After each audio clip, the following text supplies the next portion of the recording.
I just get so tickled over this.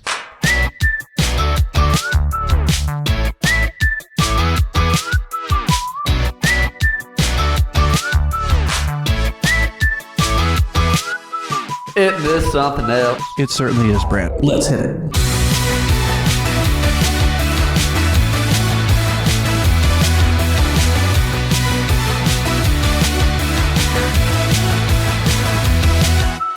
Are you listening? Are you hearing? Are you hearing? If God's got to send a bird, he'll send a bird. Woo! Hallelujah. Just weaving in and out of the spirit. And got inside and lots of little gifts. For those that are thirsty.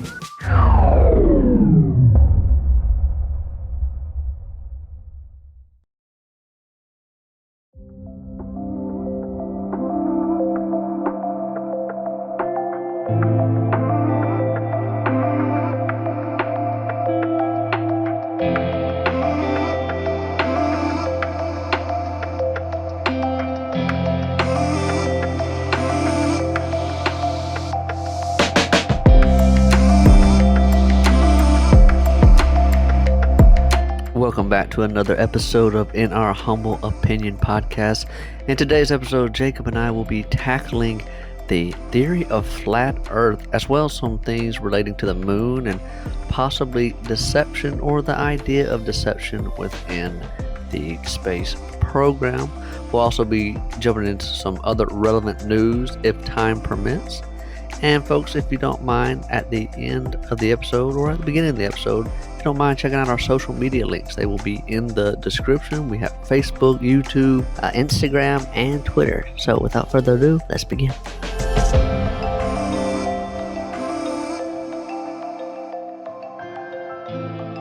All right, welcome back. Jacob, what a week it has been. And I will tell you, over the past few weeks, excuse me, I have been stumbling across videos pertaining to flat earth, as well as fake space stuff throughout the history of mankind, and it's piqued my interest. Now, let me preface this by saying, do I believe we have a flat earth? No, I do not. But I want your theory, or your thoughts on, when someone mentions flat earth to you, what is your initial reaction to that? Or what's your initial thoughts to that idea? I picture Kyrie Irving, which isn't necessarily a compliment. I don't know. I personally just don't think there's any merit to it. I've looked into it. I did look into it this week. I told you I was going to do this. But I haven't found anything as far as flat earth is concerned that's interesting or compelling in any way, shape, or form. So I was curious. I intentionally didn't ask you about this prior to the episode because I wanted to get your thoughts on it, because I knew you'd mentioned it a few weeks prior and you said you had some interesting stuff. But where did you come across this, and what specifically was it? Because I was not able to find anything credible or interesting, or even, well, if I'm being directly honest, or even plausible. It just all seemed like complete hogwash to me. The space conspiracy stuff, while I don't agree with it, or don't believe in it, I should say, is still more interesting because there is some logic to be found. But in the flat earth conspiracy, I don't know. I'm curious to hear where you found this material. The floor is yours. All right. It all ties in together, space and all that stuff. So where I found this stuff, for those who use Facebook, there's a section in Facebook called Reels. And not most of the Reels that you see are tailored towards yourself, like based on advertisement stuff on YouTube.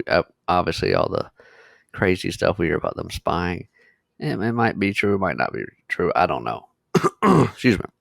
That being said, there's always one video on those pages that is out of left field. I mean, I've had some that have been like haunting videos. I'm like, I never look into any of this stuff. Why is this popping up? So that's where that happened. A video popped up of flat earth stuff. And I was like, yeah, I'll check it out, see what they're saying. And when you check it out, I checked it out. once I checked it out, they're like, okay, let's send them more. And I just kept getting more and more and more. So that's how I stumbled upon flat Earth stuff. Okay. Beforehand, I just looked it up, kind of like you, like, stupid. But these videos, now, let's preface this: they're not scientists saying this. They're not professionals. It's just conspiracy theorists. That's all it is. But they present arguments that got me thinking. So, first thing I want to start with is the view of the world, of the Earth, before our modern map. We see our modern globe, modern map, as it is, as a globe. I mean, even on a map now, when you look at it, they have it laid out to where, okay, it's a globe. It circles around, right? Okay. Yep. Civilizations, including back in 1893, I believe. Let me see. I have it pulled up here. Yes, 1893. Someone released a map where it was a flat Earth map. And around in the middle of the map is obviously all the continents. Around those continents, you have Antarctica, the ice wall, as they say. I'll explain that in a second. And that's the Earth. And then the Atlantis and all those mythical cities we hear about are outside that ice wall. And I was like, yeah, I mean, it's interesting, but I don't really. It didn't really strike me like, oh, that's compelling evidence. I'm not saying it's compelling evidence one way or the other. But hold on. That was one map in 1892. Before you continue, though, and I don't want to interrupt you, but I just want to make sure I understand what that map, because I didn't actually visually see it. Yeah. You're saying there's an ice wall. Is it an ice wall? Yeah. Okay, and then outside of said wall is where you would have found Atlantis and like these mythical cities that we hear about in legend and folklore today. Correct. Okay. Correct. All right. That's what one of the maps from 1893 had. And I was like, oh, that's cool, but hogwash. But then I saw some more videos, and there was one that showed every ancient civilization's view of the Earth. Like they drew out the Earth, and every one, from Rome to ancient Greece to Egypt, all of them, they had almost the exact same looking map. It was a flat Earth. It was all centered in the middle of all the land, and then they didn't necessarily have the ice wall then on those maps, but they were very similar. And it brings up the question, well, what about the sun and the moon? Are they supposed to rotate around the Earth? That's a good question. The answer to that they provided. Now, again, I'm not saying this is true. I'm just saying this was interesting.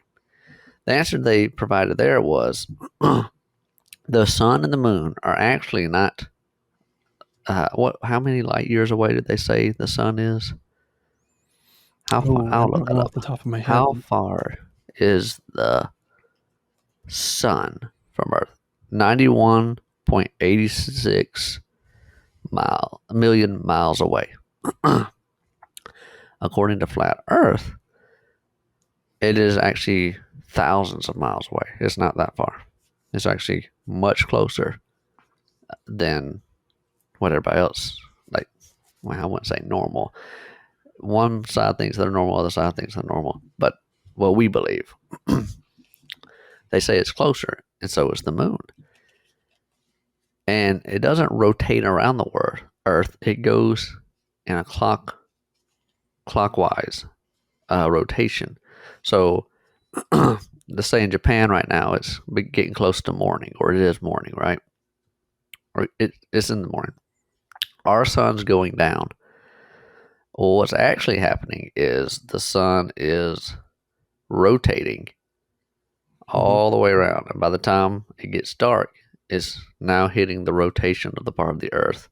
When I say rotate, not spiraling around the Earth, it's going in a clockwise circle around the flat map should I say. And the moon is coming from Japan to our area.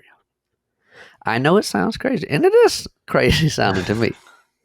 I know it sounds crazy. Wait. Go ahead. Hold on a second.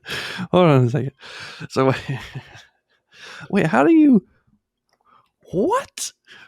Okay, I know it's insane. How would they explain? Wait a second. I'm having to do like mental gymnastics to process that. That's just the point of the episode. Hold on a second. Think about this. So how would they explain? Let's say, like, a planet is not a 2D plane. It's like a full. It's a sphere, right? We've seen images from space of not only our planet but other planets as well. So how would that even begin to, like, just that evidence alone in my mind would be compelling enough to just be like, yeah, interesting conspiracy theory, but we can't. Here's something about the planet, at least Earth. Yeah. All the pictures you see of Earth, like NASA uses of Earth from space, none of them are real. They're all generated through graphics.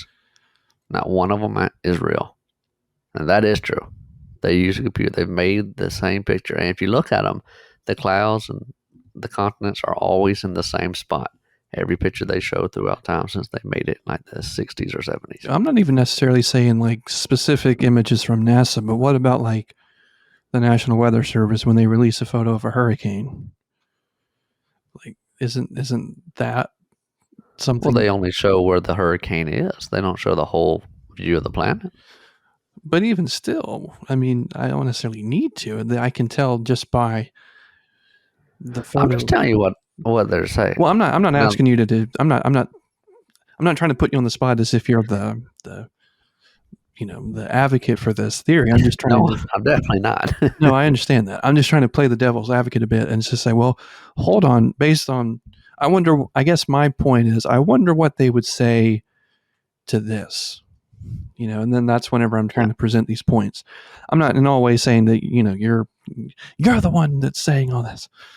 No, that's not what I'm trying to do. But it is that to me right there, when they're saying like the sun rises and it's not actually rising, but it's because it's this illusion or whatever. I did see some of that in my research this week. I just don't believe that. That just doesn't make, like, logically, that just doesn't make any sense to me whatsoever. Well, I mean, we also have grown up learning that it's this way, but think before, what was it? Whenever they said, oh, it's actually a circle or a sphere, should I say, that it's, everybody before that thought the earth was flat. So logically to them, our view was not, I'm just providing what I think, and that to those questions you asked.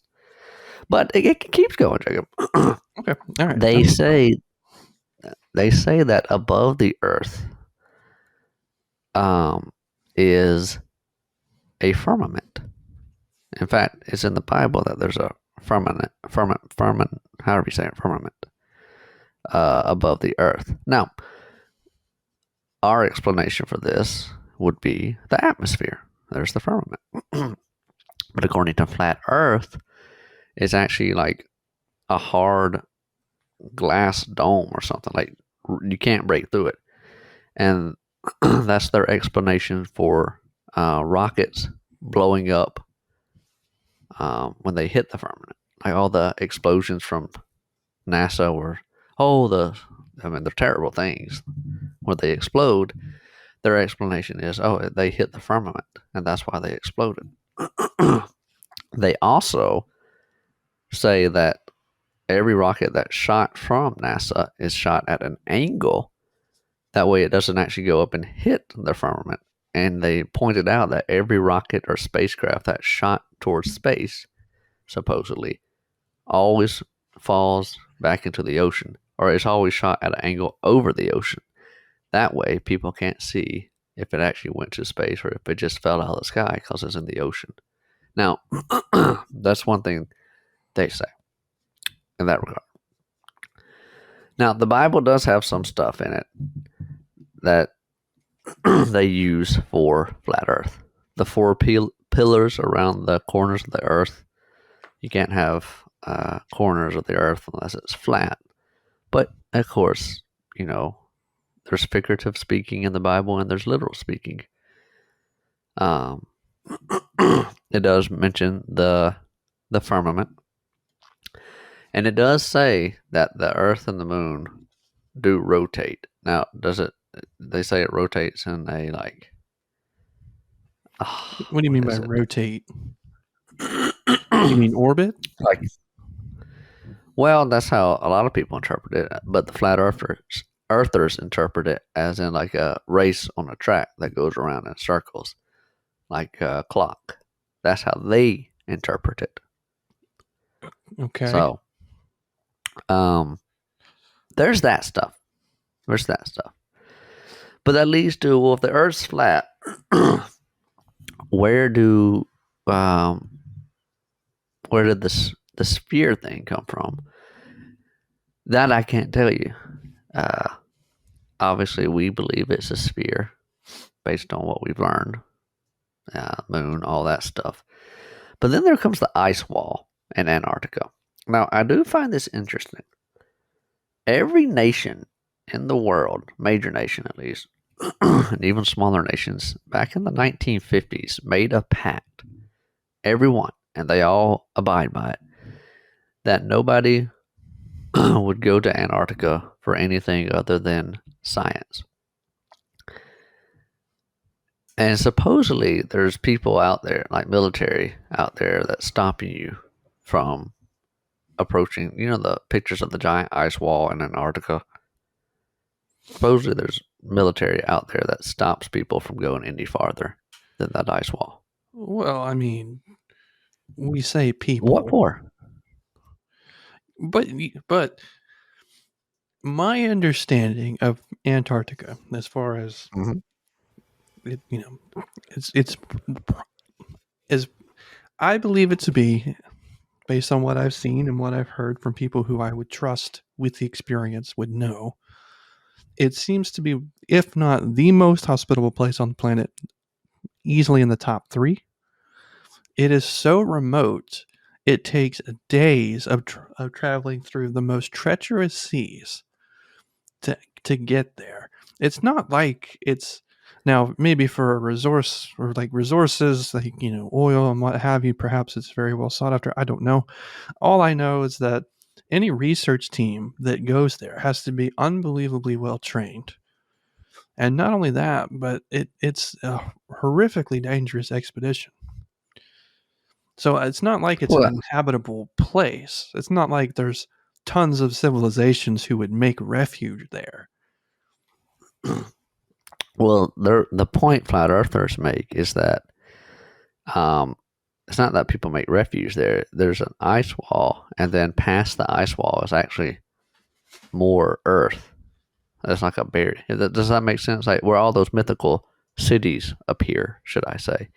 So their point of view and their argument is that there is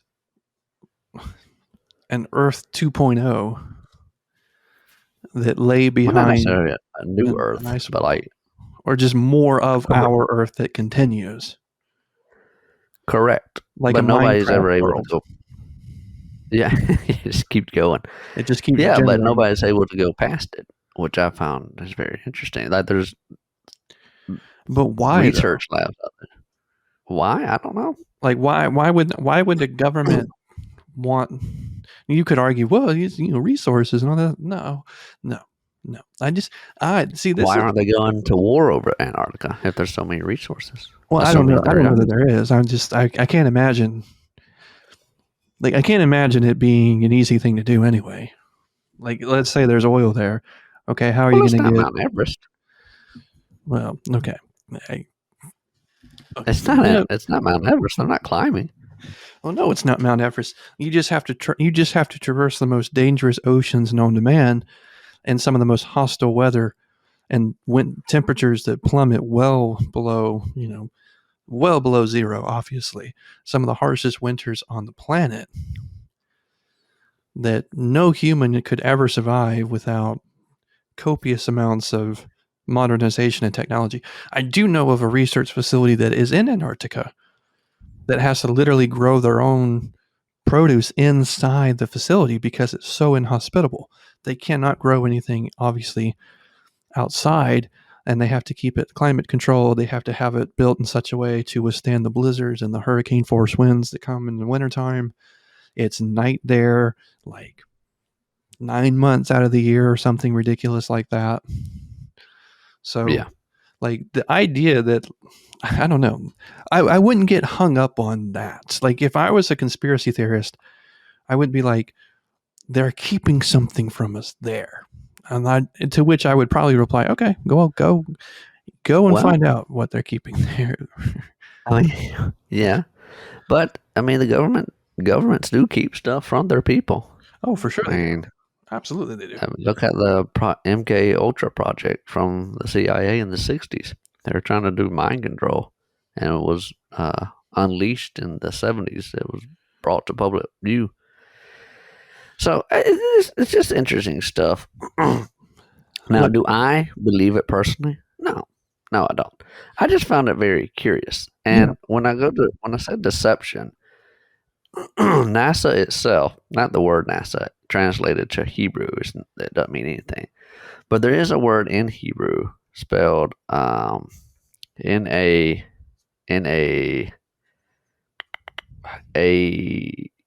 or N-A-S-H-A-A. Yeah, that's it. N-A-S-H-A. Nasha. Sounds similar. And the word literally means to deceive. Which it's kind of, it's weird. It's strange. NASA and then Nasha, to deceive. I found that interesting.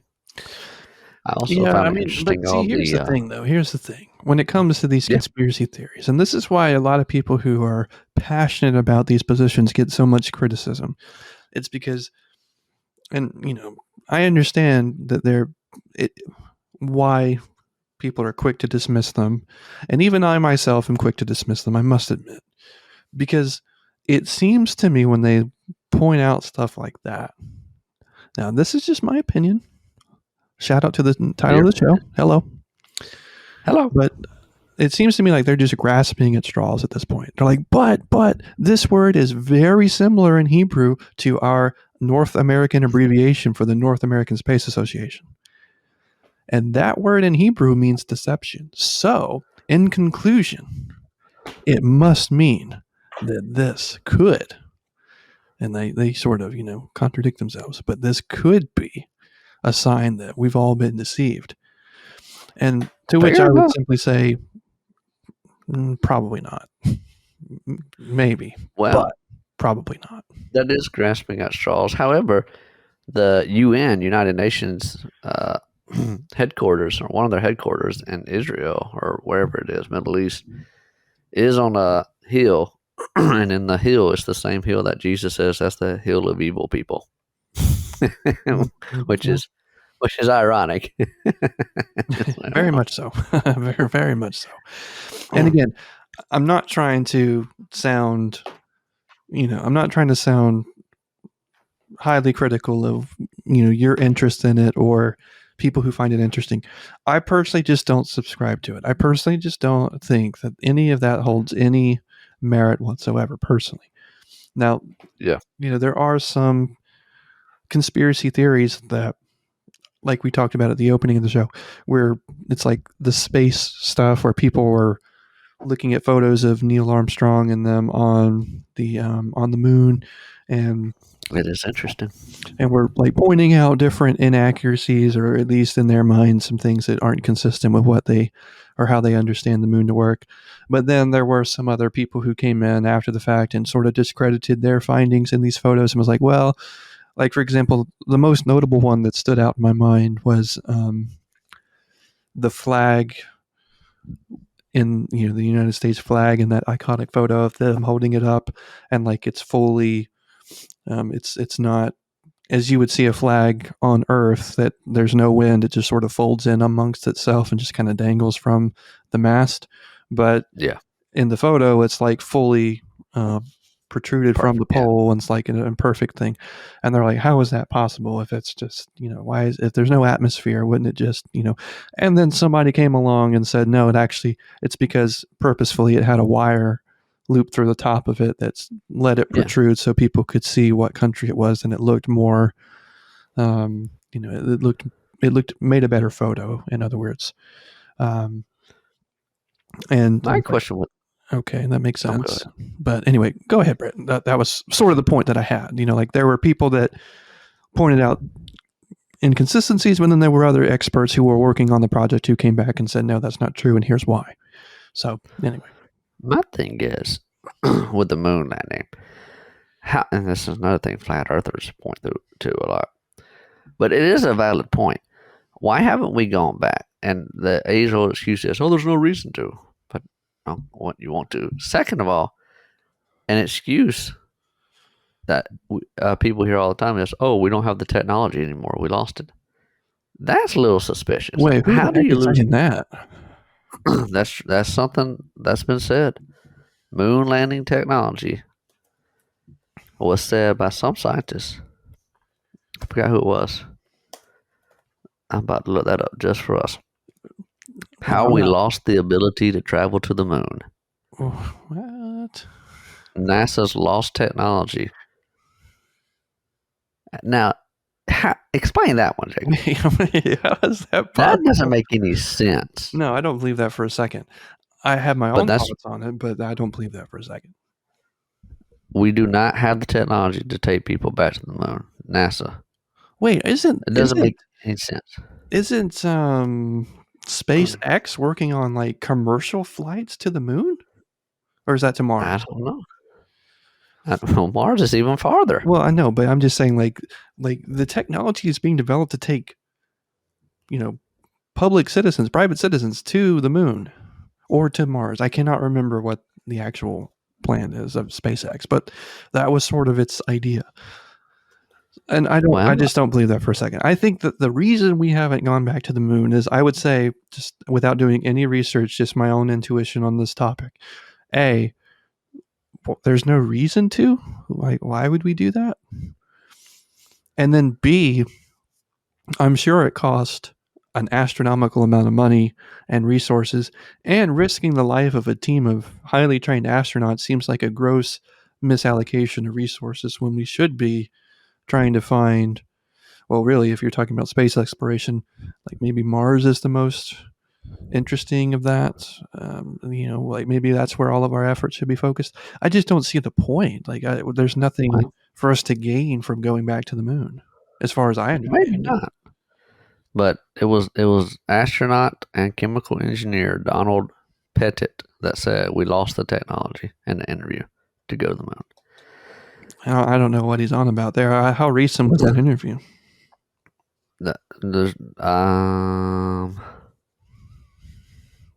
it really separates the man from the boys. It's okay if it doesn't have a date on it. It's fine. I was just curious. This was. It don't say. Okay. But the quote says, I'd go to the moon in a nanosecond. The problem is we don't have the technology anymore. We used to, but we destroyed that technology. So how does that happen? You're telling me the high-tech stuff, we can't go back to the moon from the 60s? I'm pretty sure that's just a bunch of hogwash, though. Truthfully, that doesn't make sense on any level. Wouldn't that be deception? Which brings back the whole NASA thing. They're deceiving. Well, he's not. That one scientist making a bonehead observation isn't going to be indicative of how the entire U.S. government feels about the situation. Surely. Like, I think it goes back to, we just don't have a reason to, first and foremost. And if the taxpayers are like, what should we spend our money on? Well, we thought we would go back to the moon and take more pictures. What?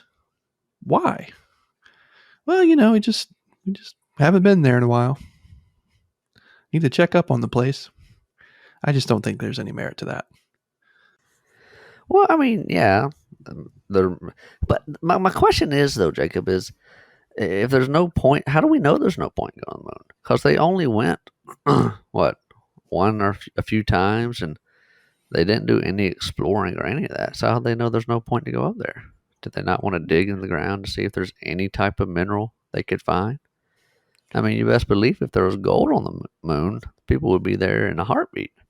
Billionaires. Yeah, but I think that they did some sort of like imaging and scanning of the material, and they did run analysis on it, and I think it's just a rock. I think it's just some sort of rock or sediment. The that whole isn't. moon? Yeah, like I don't think there's any actual, minerals or metals or anything of the sort. Maybe there is, but I just remember having the same thoughts whenever I was, younger and did some research on it, and that was, at least if I'm remembering correctly, was part of my findings, was that it was just effectively just a rock. There may have been more to it than that, and I may be oversimplifying, but I We don't. know that Crota's lair is not down there. We don't, but then again, we know what happened when you found it. So All right, let's move from that. This is not really flat Earth. Or let me just say this again. People are just tuning in at this point. I do not subscribe to flat Earth theory. I do not subscribe to fake moon landing. I find it very intriguing, their arguments. But as you were saying earlier, Jacob, they're always grasping for straws, and they never have counter arguments. When there's a loophole in or there's a hole in their argument, they don't have answers for it. So I just want to put that out there. I just find it fascinating, all the stuff that has been come up with to say, oh, Earth is flat. It's very interesting, to say the least. There's plenty of things you can do to see that the Earth is not flat. For example, if you stand on a high building, you see the horizons. Things start to disappear over the horizon. Because why? Well, it's curving, right? It's curving down. We see the sun go down. As you and I were talking about earlier. If it was rotating, are we? How come we don't see it rotate all the way around? Now, some flat earthers have pointed out, oh, there's times where you can see both the moon and the sun at the same time. That's true, but I still don't believe or think that's. Is that not called an eclipse? No, I'm saying like if you ever been outside in the morning and see the moon out. Oh, in the sky, and then you see that. But to me, that doesn't provide evidence at all. It's just, I don't know what there's an explanation for that. I don't know what it is. But there's a lot of crazy stuff about it. It also these videos also tied into flood stuff or pre-flood stuff, which I do subscribe to flood. I believe in the flood. And there was one video I saw, Jacob, talking about all these mass rocks, like huge mountains, or Devil's Peak. I think it's in, where's Devil's Peak? Oh, I can't remember. You know what I'm talking about? Or Devil's Ridge. I think so. I honestly think I do, but I think it's in Wyoming. You may be correct on that. I'm going to do a quick Google search while you're going on about it real quick. Devil's Peak or Devil's Ridge. Okay. The argument is that it's actually a giant tree. I know that sounds crazy, but it's a giant tree. What do you think about that? Let me see if I can find an image. I'll comment on it. But Devil's Tower. Oh, the Devil's Tower. Yeah. I'm familiar with this. The argument is that it's actually a giant tree. And if you look at it, it does look like, well, it used to be a giant tree. It looks like a trunk now, or a stump. And if you look at it, it does look like a tree stump. Yeah, but this is my issue with stuff like this. Again, is we can do scientific analysis on what it's composed of and find that it's rock. So how would they explain? Well, yeah, I mean, fossilized stuff is rock. If it's a fossilized tree, yeah, it's rock now. It would just be rock. Is that how it works? I don't know. I'm not sure, but there's other examples. There's like giant tree stumps. But how does that even relate to? Let's just say hypothetically it was a tree. Yeah. What conspiracy theory would that, provide evidence for? I won't say a conspiracy theory. A conspiracy It's theory. just like that is the theory that it used to be a tree. Yeah, and that it proves the flood. The idea. That it proves Yeah. the flood. Okay. Proves the flood because the flood said the Bible says the flood was so powerful that it changed the atmosphere pressure and all that stuff. And if that were the case, then it would change how life exists on Earth, right? We know before the flood, people were living, according to the Bible, thousands of years, even with sin. They're living thousands of years. And then you have these massive mountains around the world that look like, from the top, they look like they used to be a tree. And it's just the stump that's left over. And you can if you look at it really does look like a tree stump, which is crazy.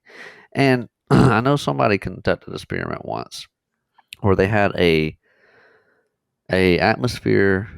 They made like their own atmosphere pressure inside of a container, right? Mm-hmm. And they grew mushrooms in it. And the mushrooms grew like 10 times the size of normal mushrooms in the controlled environment of the atmospheric pressure, which was insane. So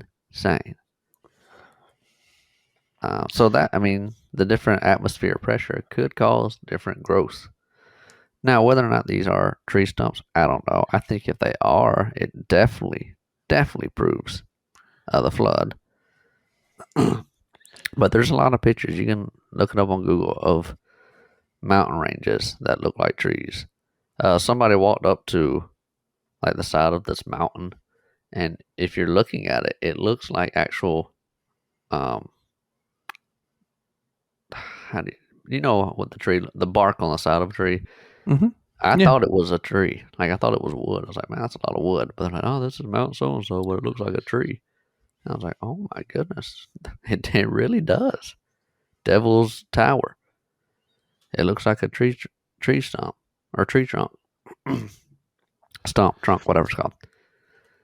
It's interesting. It is. I mean, now I'm gonna sort of give my own thoughts on the flood itself. I'm not saying that it didn't happen as described in the Bible. I'm not. I'm not even saying that I tend to not believe it. I will say, of all the stories in the Bible, this one seems to be the hardest for me to believe. Okay. Because it's not necessarily that the earth was flooded that I have such a hard time with. It's more of Noah's story. You're talking about the animals? Yeah, it doesn't. Again, if you bring this up to a devout Christian or a church or whatever the case is, they're just going to tell you very unsatisfyingly, I must say, oh, well, it's just, the power of God. You can't underestimate the power of God. Just the power of God. And I'm like, okay, but that doesn't really, it's like, okay, no, you just got to have faith that it's just the power of God. And like, okay, well, what if imagine you're trying to get someone who is a skeptic of the whole Christian faith into being a follower of Jesus. You want to expose them to the scriptures, and then they ask you about Noah because he and his family built a boat the likes of which nobody has ever seen before with hand tools, and then managed to get one of every single animal known to man on said boat. And then they all survive this flood to end all floods where everyone else perishes. And then every animal just leaves and then repopulates the planet wherever they were supposed to be. And then from the two animals that were on the boat, they repopulate their entire species. It just and then they ask you these questions about it, and then the answer they get is, well, it's the power of God. Don't understand. You're not meant to understand it. Just have faith that it happened as it's described in the Bible, and then you just move on. That's not going to convince a lot of people, in my opinion. I don't think the flood's supposed to convince people. Well, I understand that. But I'm just saying, like, as soon. Oh, I'm sorry, Brant. I didn't mean to talk over you, but you can go ahead. We're supposed to tell them about Christ. We're not supposed to convince them. Yeah, it does sound crazy, but I mean, research has been done that an ark that big could hold one of every animal known to man. Key words. I know people. Oh, you're just cherry picking, but known to man. There's probably animals not known to man. Plus, all the aquatic animals would not have to get on the ark because, I mean, they can swim. There's no need. Plus, with the ark, they were probably repopulating inside the ark while it was happening. And once the ark finally landed, now remember there was Pangea. Pangea is a proved thing where all the continents were together. Isn't that proof, or isn't that proven Pangea? I think so. Something to that effect, and then they claim it split off. Yeah, Pangea. If that's the case, then the ark can land once the water rises, or not rises, disappears, or lowers, should I say, and they can get off and then spread out that way. And there's plenty of time for them to repopulate in the earth because there's no other humans other than Noah's family to hunt them down. Now, I know it's a bunch of stuff, and that's not satisfying to everybody. And the devout Christian's going to say, you got to have faith. Faith! It's the substance. I know. I guess my point is, and I know a lot of people who listen to this are probably going to come to the conclusion that I just don't believe it and think it's nonsense. That's not true, by the way. I just think that it is hard for me to believe it as someone who tends to believe in the scriptures. I can't imagine someone who doesn't and is a skeptic to the scriptures reading those passages and walking away saying, that's good enough for me.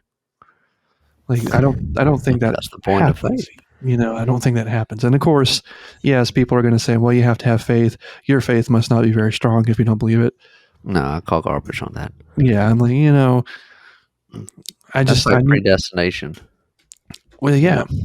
And again, the whole, maybe it's just God and he's powerful enough. I don't doubt that. And if that's the way that it was because, God, it's, ordained it to be, then, great, so be it. But I just, personally, that's like the passage in the Bible that I have the hardest time just accepting it at face value. I want a little bit more evidence to support it, personally. I will refer you to anybody out there to Answers in Genesis. It's a website. It's scientists that do research and try to prove all the stuff in the Bible, and they point to stuff that would be evidence for the flood. I mean, you can find seashells at the top of mountains. How's that possible without a flood? But that would, to me, kind of help. I'm not going to say it's going to convince anybody. I'm just saying that's what I've looked at before. But I would also add real quick, too, that personally in my belief, and this isn't so much a religious episode, so I don't want to go down the rabbit hole too far from what we talked about so far, but I would just add that as it relates to the flood and the Old Testament in general, in my opinion, you don't really have to believe in that wholeheartedly because the New Testament is how you find salvation. Wow. So at least that's a topic for another day. But yeah, we can bring that up. At least in some, if we could dare say, neo-Christian ideology, it's this whole idea that obviously Jesus is the pathway to salvation, not necessarily the Old Testament. So I will end it on that part with this: Jesus does appear in throughout the Old Testament in different ways, which is crazy.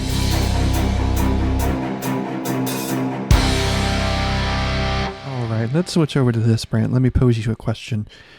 Do you think that the reason that conspiracy theorists are frowned upon, looked down upon as much as they are, is because the theory that they would subscribe to is extremely out there and doesn't make a whole lot of sense when you really apply just, in some cases, just very basic knowledge? Yeah, I think so, because there's a lot of crazy conspiracy theories. There's been some right, some way wrong. But the thing with conspiracy theorists is they're presented clear evidence and they still disregard the clear evidence, which you know, for actual conspiracy theories, like the COVID being formed in the lab. I mean, that happened. That was seen as conspiracy. Now, Yeah. not everybody's going to believe, oh, I want conspiracy theory because look how crazy conspiracy theorists are. So I do think it lends to that. And also too, that's a good point, because in the United States in particular, I don't know how it is across the globe, but conspiracy theories, at least in recent decades, has always been, I should say, I'll rephrase, has been very closely tied to politics. Yeah. And anytime anything is intertwined with politics, you're going to have divisive conversations and people who want to attribute their loyalty to their whatever group they identify with or associate with, and you have this constant campaign to sabotage the opposing viewpoint, and it's gotten way worse in recent years, but we can talk about that another day. But I do think that's a key part of why conspiracy theorists are so looked down upon, or just simply made fun of. The people themselves are like, they're like psychos when it comes to that stuff. People you remember when Kyrie Irving came out about flat earth stuff, and the coverage from him just hinting at the fact he was mocked and then criticized, and then it came out that he also a few years later was not in favor of the vaccinations when they were going around, and the same media members and personnel had a field day with that too, and said, I wouldn't expect anything less from a flat earther, and stuff like that. So Djokovic did get vaccinated. Oh yeah. So and I know I'm not saying that they should or shouldn't have by any means. I'm just saying that as soon as people have a perception about you as it relates to a conspiracy theorist, then you're never gonna take that. Your reputation, if you're athlete, is never going to recover from that. I mean, we saw the same thing from Aaron Rodgers, for example. Yep. He makes a couple comments about social situations, and before you know it, people think he's a complete moron who doesn't know what he's talking about. So it's funny, he calls Travis Kelce Mr. Pfizer. Yeah, so I mean, whether you believe or you don't believe in whatever they stand for, it is interesting that whenever you are labeled that conspiracy theorist, you will never be able to shake that title, which is super unfortunate. It's super unfortunate. Yeah. Brantley will never be able to shake Flat Earther from doing this episode. I never said I believed it. I just brought it up as something interesting. I have said 3 times in the episode, I do not believe in flat Earth theory. You dump. They're going to be like, you're going to see this on the news, stitched together, where it's terribly edited, but it's going to be Brantley just saying flat Earth exists. Yeah, it's going to be a deep, whatever it is, the deep fake. Yeah, it's going to be an AI. I'm Brantley Weatherford, and I approve this message. Flat Earth theory. I got to make a campaign ad to defend my name. Yeah. There's been a lot of dishonest ads going on out there that I believe in a flat Earth. When you get your upgraded teaching certificate, they're going to be like, "Wait a second, are you the Brantley Weatherford from the podcast talking about the Earth people?" Oh man, for flat Earth, that's interesting. For flat Earth, they believe there's a firmament. And the Bible said there is a firmament, but they believe there's a firmament and then there's water. And the Bible doesn't say this. There's water above the firmament. Well, here's my question. If there's so much water above the firmament, how the heck do we see stars? They don't have an explanation for that. If there's a ton of water above the firmament, there's no way you would be able to see through all that water to the stars. And I'm going to be fully transparent here and expose all my ignorance. I've never heard that term before. It's in Genesis. God created a firmament above the earth, and it was good. Now, we would know it as the atmosphere, because there is an atmosphere. And we know that. Okay, maybe my translation uses that term. I don't know. But there is a firmament. Okay, and that basically, like you're saying, is just a layer around the earth. Correct. Without the atmosphere, we would all get sucked into space. Right. It's just according to flat synonym Earth, for atmosphere. Yeah. That's how I interpret it. According to flat Earth, it's like a hard super hard, like diamond glass thing, and above it is a bunch of tons. All right, everybody, we are back. We're having some technical difficulties, excuse me. But Brantley, I'll let you finish your thought on the firmament. Yeah, it's to me it's the atmosphere, and that's all it is. There's no water above our Earth other than what's in the atmosphere, and that's that. Well, that is interesting. In any case, interesting topic, though. Really, I mean, I didn't think. Honestly, I never thought we would be able to, put a whole episode together, concerning this topic. But if you have any thoughts out there and you're listening, obviously we wanted you to weigh in. Send us an email. Send us some social media, direct message, whatever the case. Even if it's just a comment on YouTube, we'd love to hear from our listeners on this topic and see if there's anybody who can provide some compelling evidence to the conspiracy theories we discussed today. I'd love to hear your thoughts, and I know Brantley would enjoy that as well. Yeah. Brantley, is there anything else you want to add before we conclude our episode this week?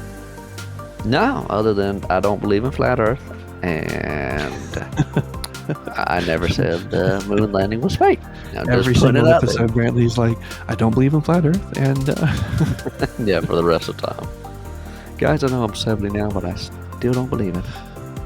But anyway, we appreciate everybody listening. We got a great response last week. I'm pretty sure that was our most thought-provoking episode we've ever done. A bit out there, but I think a lot of our audience stuck with it, and we're able to. I heard a lot of good feedback from it. I'll just say that much, and so we appreciate it. We really do. If you're watching us on YouTube, if you leave a like, subscribe to the channel, leave us a comment. We'd love to hear from you. If you're listening on any of our directories where you can get the just the audio version, just the podcast, Apple Podcast, leave us a review, give us a rating. If you're following the show, that's the same thing as a subscription. I have had some questions about that. So following the show is basically the equivalent to a subscription. It just helps us out and gives us that positive feedback. So we appreciate it. We're going to get out of here. Thank you all so much. Brantley, thank you so much for your time as always, and we will see you next week. Beep boop, beep boop. Peace.